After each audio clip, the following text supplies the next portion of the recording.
the exalted qualities described in verses 13 through 20. So in other words, chapter 12, verse 13 to 20, which is, I think, the end of the chapter. These describe the qualities of exalted devotees. It's something to be... can't start the Bhakti Marg and have these qualities. These are advanced qualities. These qualities, first comes increase in devotion. Bhakti increases more and more. As bhakti increases, one's faith increases. When one's faith increases, then one gets determined.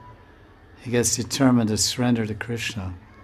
When he gets determined to surrender to Krishna, with the increase of his faith, then Krishna gives the intelligence about what to do, and he guides him by saying, you need a guru. You need to take Diksha to go further. So then you think about that for some long time, and then begin the search to find the perfect master, or at least what you consider to be perfect master. It's all relative and subjective, according to adhikar and realizations, and what you deserve, adhikar.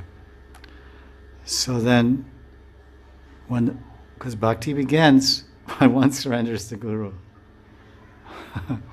Everything else is practice. It's bhakti. It's full bhakti, but the proof that it's full bhakti is Krishna gives you Guru.